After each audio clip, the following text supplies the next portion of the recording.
selamat pagi. Kita jumpa lagi Jemaat Kristus yang Tuhan kasihi. Sangat bersukacita karena meskipun situasi kondisi masih terus kita berada di rumah masing-masing dalam ibadat, tapi tidak mengurangi sukacita dan kebahagiaan kita dengan Tuhan. Kita jumpa lagi pagi ini untuk firman Tuhan. Oleh karena itu, menghemat waktu, mari kita tunduk kepala dan kita berdoa. Bapa di surga, terima kasih Engkau baik bagi kami. Sampai hari ini kami ada semuanya karena anugerah Tuhan. Engkau terlalu baik bagi kami Tuhan. Terima kasih. Terpujilah Engkau Tuhan, dalam nama Yesus kami berdoa. Buka hati pikiran kami untuk firman yang akan kami dengar di pagi ini, untuk menguatkan, meneguhkan, mengontrol hidup kami sebagai orang yang percaya di tengah-tengah kehidupan COVID-19 sekarang ini. Dalam nama Yesus kami berdoa. Amin. Jemaat Tuhan, kita akan melanjutkan firman Tuhan kita dari minggu lalu pasal 15. Kita hari ini melihat pasal 16 ayat 1 sampai ayat yang keempat, di mana berbicara tentang kebersamaan kehadiran Kristus secara fisik, tanpa kehadiran Kristus secara fisik. Kebersamaan umat Tuhan bersama Tuhan tanpa kehadiran Kristus secara fisik. Ayat ini di mana menjelaskan tentang Yesus mempersiapkan para murid untuk tetap setia, tetap bertekun, tetap berkomitmen dengan Tuhan meskipun secara fisik Yesus tidak akan hadir bersama mereka lagi. Nah, ini ayat yang saya ambil di dalam pasal 16 ayat 1 sampai ayatnya yang keempat. Nah, bagian ini sepertinya merupakan puncak dari rentetan persiapan Yesus terhadap para murid untuk menghadapi masa-masa di mana Yesus akan tinggalkan mereka, dalam arti Yesus akan ditangkap sampai penyaliban. Nah, oleh karena itu kalau kita lihat contohnya dari pasal 13, Yesus membasuh kaki para murid. Pasal 14 janji tentang kediaman di surga. Pasal 16 mereka harus berbuah, yaitu tentang kasih. Pasal 15 berbuah tentang kasih. Pasal 16 berbicara tentang kemungkinan terburuk yang akan mereka alami, dan pekerjaan Roh Tuhan menyertai mereka. Kemudian puncaknya itu pasal 17, di mana Yesus berdoa untuk mereka, para murid, khusus dan orang yang percaya. Nah, kita melihat khusus pasal 16, pasal di mana Yesus mengulangi lagi tentang bagaimana mereka harus dipersiapkan untuk hidup tanpa Kristus, hidup tanpa Yesus. Ada 4 ayat yang Yesus meneruskan pengajarannya kepada mereka. Perhatikan, sekali lagi, ada beberapa poin penting menjadi penekanan dalam pengajaran Kristus kepada para murid dalam rangka mempersiapkan kehidupan mereka tanpa Kristus secara fisik. Perhatikan yang pertama, ayatnya yang pertama. Perhatikan tujuan atau alasan mengapa Yesus mengulangi lagi. Bagian ini dalam pasal-pasal sebelumnya, khusus pasal 15. Saya bacakan ayat 1 dari pasal 16 Injil Yohanes. Semua ini kukatakan kepadamu supaya kamu jangan kecewa dan menolak aku. Semua ini berbicara tentang apa? Berbicara tentang ayat-ayat sebelumnya terkait dengan kebencian, penolakan kepada para murid. Karena para murid waktu saat hidup bersama Yesus saja mereka ditolak, diancam, apalagi hidup tanpa Kristus. Jadi Yesus benar-benar mempersiapkan mereka untuk menghadapi tantangan tanpa kehadiran Kristus. Yesus benar-benar tahu bahwa tanpa dia mereka akan ada dalam ancaman. Nah, oleh karena itu benar-benar Yesus mempersiapkan hati dan pikiran para murid untuk menghadapi semua tantangan yang ada. Yesus mempersiapkan para murid untuk pada saat di mana mereka mengalami ancaman itu tanpa kehadiran Kristus yang mereka kekuatan secara nyata, mereka tidak kecewa. Perhatikan ada dua kata penting di situ dalam ayat yang pertama itu. Semua ini kukatakan kepadamu supaya kamu jangan pertama kecewa, dua jangan menolak aku. Nah ini penting Bapak terkasih, kalau hati sudah dikecewakan tentu ada suatu pertimbangan yang mengarah kepada sikap negatif untuk menolak Kristus. Nah kata meninggalkan itu perhatikan baik-baik atau menolak itu berbicara tentang sikap penyangkalan atau secara kasar itu pemurtatan. Dan Yesus tidak mau itu terjadi pada para murid, karena mereka benar-benar dipersiapkan secara matang untuk menghadapi tantangan dalam pelayanan tanpa kehadiran Kristus secara fisik. Jadi ayat ini menekankan tentang para murid tidak boleh kecewa. Para murid tidak boleh meninggalkan Kristus pada saat mereka dalam tantangan, ada dalam ancaman, ada dalam bahaya. Itu penekanan dalam ayatnya yang pertama. Sedangkan ayat yang kedua, Yesus menjelaskan tentang bagaimana sikap dunia ini dalam menolak para murid. Bagaimana respon dunia orang tidak percaya terhadap para murid. Perhatikan ayat yang kedua. Ayat yang kedua itu bunyinya, kamu akan dikucilkan. Bahkan akan datang saatnya bahwa setiap orang yang membunuh kamu akan menyangka bahwa ia berbuat baik bagi kamu. Perhatikan itu, mereka akan dikucilkan.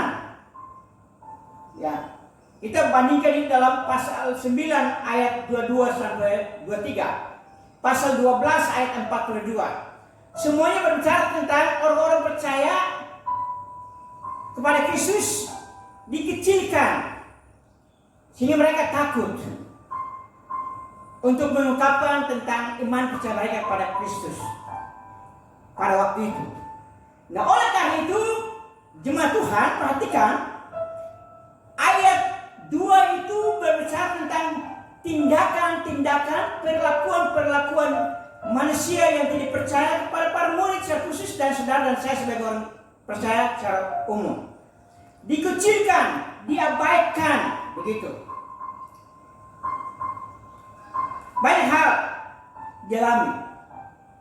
Mungkin kita tidak melihat, merasakan bagaimana tindakan-tindakan orang yang tidak percaya kepada saudara dan saya, dan secara khusus para murid waktu itu.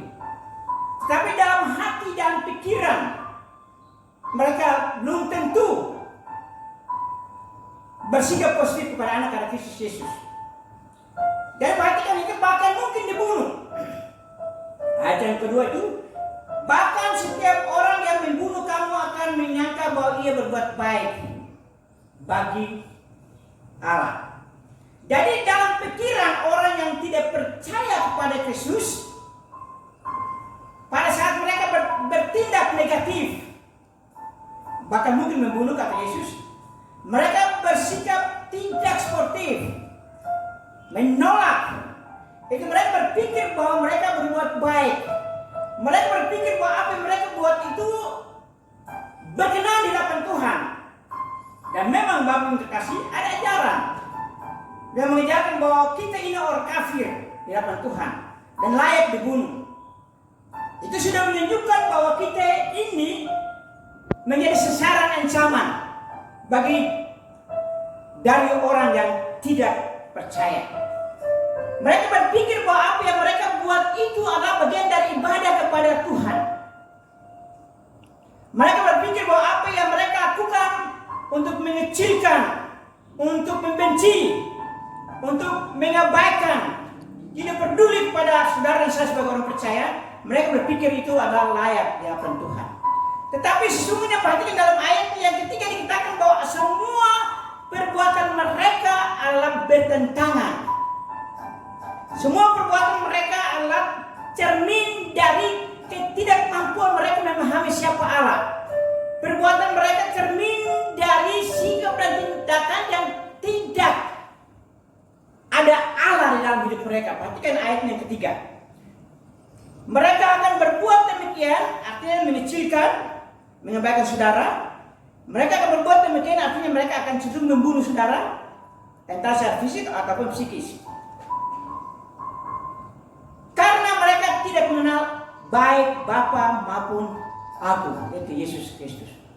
Jadi semua tindakan dari orang yang tidak percaya, yang menganggap kita orang kafir yang perlu layak dibunuh, yang menganggap kita orang kafir yang layak ditolak, dibenci, mereka pikir itulah bagian dalam ibadah. Tapi sesungguhnya kegelapan yang mereka lakukan. Sesungguhnya apa yang mereka buat cermin dari tidak adanya hati bagi Allah, cermin dari tidak ada Roh Kudus dalam hidup mereka. Pikiran yang buta, pikiran yang gelap, hidup dalam kegelapan tanpa terang. Itu yang terjadi. Dan Bapak Ibu saya mengatakan bahwa bagian ini juga merupakan bagian yang berbicara tentang nubuatan. Kehidupan kepada orang percaya. Dimulai dari para murid. Kemudian Bapak terkasih dalam Yesus Kristus. Yang ketiga itu perhatikan ayat keempat. Apa yang disampaikan ini bersifat nubuatan, saya ulang lagi. Penekanannya adalah hal-hal yang tadi saya ceritakan. Mereka akan dikecilkan, dikecewakan, bahkan dibunuh. Bukan saja mereka, tapi saudara saya juga demikian. Nah, oleh karena itu Yesus benar-benar mempersiapkan para murid untuk mereka kuat dalam segala hal. Yesus tahu karena dia Maha Kuasa ke depan para murid dan orang percaya akan ada dalam berbagai penekanan, berbagai penolakan, berbagai ancaman, pembunuhan, dan itu sementara terjadi setiap saat, setiap waktu sampai dunia saat ini. Begitu. Jadi demikian Yesus sungguh-sungguh mengulangi lagi tentang bagaimana sikap hati, bagaimana komitmen mereka, bagaimana kehidupan mereka, pelayanan mereka tanpa Kristus. Nah, karena Yesus mengulangi lagi ini, hasilnya apa? Bapak Ibu, hasilnya para murid semuanya terlibat dalam pekerjaan Tuhan. Mereka ada yang ke Afrika, ada yang ke bagian utara Eropa, ada yang ke bagian selatan. Maka mereka hampir semua mati dibunuh. Kenapa? Karena mereka benar-benar sudah dibekali dengan baik oleh Yesus Kristus. Nah, dengan demikian Bapak dikasih dalam Yesus Kristus, khususnya kepada Bapak Ibu para jemaat. Mengapa kami harus memberikan penekanan penting? Dan juga kami pemimpin harus mengerti, memahami semua situasi dan demikian memberikan suatu pelajaran penting, pengetahuan, kemampuan, kedewasaan iman untuk bagaimana menghadapi semua ancaman dan kehidupan realitas sekarang ini, khususnya bagi saudara dan saya. Jadi, demikian ada beberapa pelajaran penting bagi saudara dan saya yang harus kita mengerti, pahami sebagai bentuk dari kepedulian gembala atau para pemimpin kepada umat untuk mempersiapkan umat dalam menghadapi segala situasi dan kondisi. Yang pertama, pelajaran penting bagi saudara dan saya dari ayat ini, mengapa Yesus terus memberi penekanan. Yang pertama adalah Yesus mempersiapkan mereka dari sisi pengetahuan yang baik untuk mengerti memahami Tuhan yang baik. Dan ini tanggung jawab pemimpin untuk juga menyampaikan kebenaran Tuhan kepada Bapak Ibu, saudara sekalian, tentang iman, tentang kedewasaan, tentang pengetahuan yang baik untuk saudara mempersiapkan diri. Pelajaran penting juga adalah bagaimana umat persiapan untuk hidup tidak bergantung kepada gembala, kepada dunia, kepada pemimpin, tapi kepada Tuhan. Ini yang Yesus buat. Karena Yesus akan tinggalkan mereka pergi, dan mereka hidup dipimpin oleh roh kudus yang tidak nampak. Sehingga Yesus membentuk mereka untuk tidak bergantung kepada siapapun dan apapun, tapi kepada Tuhan. Kemudian pelajaran yang lain adalah Yesus mempersiapkan mereka untuk memiliki mental yang kuat dalam menghadapi berbagai tantangan hidup. Yesus sementara mempersiapkan mereka untuk kokoh, kuat, teguh, berkomitmen dalam segala situasi kondisi kepada Tuhan. Yesus sementara mempersiapkan mereka untuk mereka ke depan tidak kecewa dalam melayani Tuhan, dalam mengiring Tuhan di tengah-tengah situasi ancaman. Yesus sementara juga mempersiapkan mereka untuk selalu, setiap saat, setiap waktu mempersiapkan diri dalam pelayanan, dalam hal tantangan, dan menyambut kedatangan Kristus. Bagi saudara dan saya sama. Saudara dan saya dipersiapkan untuk memiliki iman yang kuat, mental yang kuat, kedewasaan rohani, iman yang bertumbuh, tidak kecewa, tidak putus asa, dan selalu siap setiap saat untuk menyambut kedatangan Kristus meskipun situasi kondisi tetap dalam ancaman bahaya di atas dunia. Ini yang Yesus buat kepada para murid. Demikian juga kami sebagai pemimpin gembala juga melakukan hal yang sama supaya jemaat juga tetap setia, tidak kecewa, tidak putus asa, tidak menolak Tuhan di tengah-tengah penderitaan kesusahan. Dan sisi lain siap juga untuk menyambut kedatangan Kristus yang sepertinya semula nampak tanda-tanda penggenapan tentang menjelang kedatangannya. Oleh karena itu, sekali lagi Bapak Ibu terkasih dalam Yesus Kristus, kita harus belajar untuk tetap setia kepada Kristus meskipun secara fisik dia tidak ada. Hanya Roh Kudus yang tidak nampak itu bersama kita. Oleh karena itu sekali lagi, mari apa yang terjadi, tetap kita bersatu, tetap kita kuat, tetap kita kokoh berdiri di tengah dunia tidak memberikan suatu jaminan yang pasti. Ingat, zaman-zaman akhir berbagai macam persoalan kejahatan akan terjadi. Kebencian pembunuhan akan ada terjadi kepada saudara dan saya ke depan. Tapi satu hal, Yesus tidak pernah meninggalkan saudara.